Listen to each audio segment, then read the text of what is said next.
그리고 또 다른 성분들로는 비타민, 미네랄이 상당히 많이 들어 있습니다. 저희들의 조사에 따르면 이런 성분들 때문에 채소 스프가 내장 지방을 상당히 빨리 연소시켜서 다이어트가 가능한 것으로 보고 있습니다. 화면에서 보셨던 것처럼 일본의 암 전문의 시마무라 박사는 채소 스프 다이어트를 통해서 무려 12kg 감량에 성공했습니다.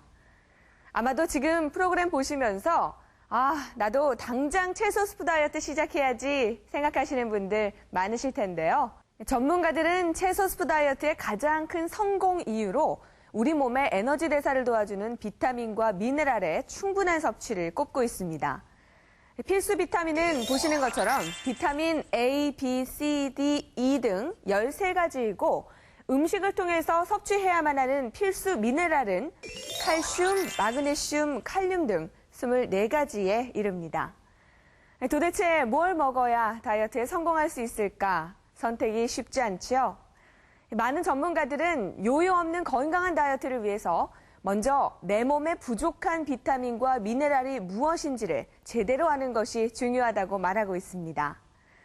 과연 비타민과 미네랄은 다이어트와 어떤 관련이 있는 것일까요?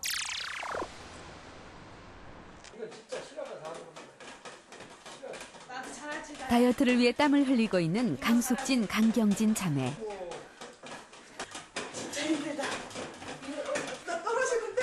그런데 계속된 다이어트에도 불구하고 언니 강숙진 씨는 결혼 후 출산과 함께 75kg까지 체중이 늘었고 동생 강경진 씨는 해마다 5kg씩 꾸준히 체중이 증가해서 현재는 88kg까지 몸무게가 늘었다. 체질적으로 그런 것 같다고 그냥 그렇게 식구들이 생각을 하고 다이어트를 하다 이제 위 절제술까지 알아볼 정도였는데 병원도 비만 클리닉도 다녀봤고요. 할 수 있는 거는 다 해봤어요. 어디서 좋다 그러면 뭐 지방까지 다니면서 병원을. 다이어트를 계속 지금은 거의 10년을 했기 때문에 내성이 생겨서 조금 빠졌다가 계속 더 찌고 그렇게 요요식으로 계속 붓는 것 같아요. 안 빠지고. 피나는 노력과는 달리 하루가 다르게 늘어만 가는 자매의 체중. 그러다 보니 이제 다이어트는 온 가족의 관심사가 됐다. 올해는 그냥 살을 더도 말고 한 15kg만 뺐으면 좋겠고. 그게 말처럼 되면 이렇게 안 살았지. 그게 말처럼 그럼 이렇게 안 살았지. 살 좀 빼봐 좀. 나도 진짜 빼고 싶어. 지금도 자매는 체중과의 눈물겨운 전쟁을 벌이고 있다. 식이섬유가 많이 들어있어서 몸이 가벼워진다고 그래서 먹고 있고요. 이거는 밥 먹기 전에 포만감 있으라고 먹는 거고 이거는 저녁 대용으로 먹고 또 식욕이 너무 땡기면은 여기 식욕 억제제를 하나 먹는 거고요. 나물도 먹고 식사 시간. 식탁에 오르는 음식은 잡곡밥에 채소 반찬들. 두 딸의 체중 감량을 위해 어머니가 식단에 특별히 더 신경을 쓰기 때문이다. 애들이 이제 비만이 돼 있으니까 혹시 무슨 병이 오지 않을까 싶어가지고 되도록이면 인스턴트 식품 제외하고 기름기도 적게 그렇게 먹이려고 하는데 그게 내 뜻대로 잘 안 되는 것 같아요. 운동도 하고 식단에도 특별히 신경 쓰고 10년 동안 다이어트를 했지만 체중은 오히려 늘어만 가는 강숙진, 강경진 자매. 도대체 그 이유는 무엇일까? 강숙진 씨 자매를 비롯해서 다이어트 실패 경험을 지닌 5명의 참가자들을 대상으로 비만 원인을 분석해 보기로 했다. 밥은 많이 먹는 편이 아니거든요. 군것질을 많이 해서. 근데 밥을 먹으면 거의 대부분 육류만 찾게 되더라고요. 채소나 과일 같은 거 막 맛없다고 안 먹는 건 아닌데 손이 아무래도 덜 가더라고요. 식욕 억제제하고 제가 주사 맞고 할 때 좀 많이 빠졌었거든요. 8개월 정도 있다 이제 다시 찌는데 12kg가 쪘어요. 그러니까 나중에 그 요요 올 때 막 스트레스도 심해지고 약간 우울증까지 동반돼가지고. 비만의 정도와 원인을 분석하기 위해 체성분 분석과 혈액 검사를 실시했다. 그리고 소변 검사를 통해 참가자들의 유리지방산 수치를 측정했다. 우리가 이제 보통 그 저장된 지방을 에너지로 이제 쓰는 과정에서 일단 우리가 사용하기 위해서 분해가 돼줘야 돼요. 이 유리지방산의 의의는 이것이 호르몬 작용에 의해서 분해가 돼서 지방 그 중성지방이 유리지방산하고 글리세린으로 잘 분해되고 있는지 없는지를 확인할 수 있는 그런 검사라고 할 수 있습니다.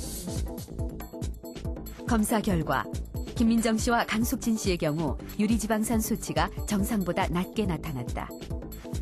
지방을 에너지로 사용하는 능력이 떨어져 있다는 얘기다. 우리가 다이어트를 무조건 하시는 분들이 있는데 불행하게도 어떤 호르몬의 균형의 문제라든가 또는 자기 몸의 어떤 염증들 이런 것 때문에 그 첫 번째 단계인 그 중성지방을 유리지방산으로 쓰지 못하는 사람, 만들어내지 못하는 사람이 있습니다. 이런 사람들은 암만 다이어트를 해서 굶고 또는 운동을 해도 아무런 소용이 없는 거죠. 몸속의 미네랄 상태를 알아보는 모발 검사를 통해 우리는 더욱 흥미로운 결과를 발견했다. 호르몬에서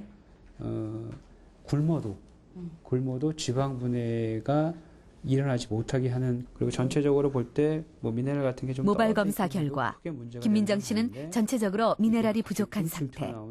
그런데 구리 성분만 유독 많은 것으로 나타났다. 살을 찌게 하는데 특히 잘 붓게 하는 이런 타입은 이제 부으면서 살이 되거든.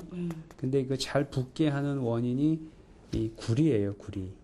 그리고 나는 피곤한데 몸은 팅 부있고 그러면서 이 분 게 살이 돼. 구리를 빼주는 망간하고 아연 이런 것을 섭취를 늘려주는 게 도움이 됩니다. 균형을 이루어줘야 되거든요.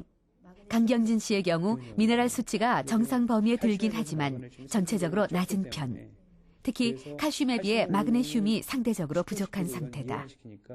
그래서 이렇게 지방, 탄수화물, 단백질 이런 3대 영양소가 에너지를 이용하기 위해서는 많은 과정을 거쳐야 됩니다. 그 많은 과정을 거칠 때 우리가 많은 효소가 필요하거든요. 그래서 이 효소를 만들어내는 게 바로 비타민과 미네랄입니다. 그렇기 때문에 우리가 소위 말해서 이 태워야 되는 어떤 3대 영양소인 지방, 단백질, 탄수화물을 어떤 그 태워주는 그러한 그 비타민과 미네랄들이 꼭 있어야지만 바로 음식을 가지고 에너지로 건강하게 만들 수가 있는 거죠. 근데 만약에 이런 균형이 깨지게 되면은 우리 몸에서는 영양분만 많고 저장만 시키고 그 저장한 것을 에너지를 이용하지 못하는 그런 상태가 되는 거죠. 참가자들 중 한 명인 임혜림 씨. 혜림 씨의 평소 식습관은 어떨까? 언니만은 이렇게 나물도 먹고 해야지. 식기 전에 왜 먹어? 엄마의 성화에 마지못해 김치 한 조각을 집어드는 혜림 씨. 혜림 씨는 평소에도 채소와 과일을 거의 먹지 않는 편이다. 계란 같은 거 이것저것 해서 먹거나 치킨 너겟, 고기 그런 거 해주는 거 돈가스. 채소는요? 채소는요 가끔 시금치 할 때만 해줄 때만 그때 좀 먹고요. 다른 건 잘 안 먹어요. 언니 거 냉기고 이만큼만 먹어. 식사를 끝내고 2시간도 지나지 않아 혜림 씨는 다시 부침개를 먹는다. 좀 약간 간간하다. 밥을 조금 먹다 보니 요즘 들어 오히려 간식을 찾는 횟수가 늘어났다. 좋아하는 간식도 대부분 빵이나 과자 같은 밀가루 음식들이다.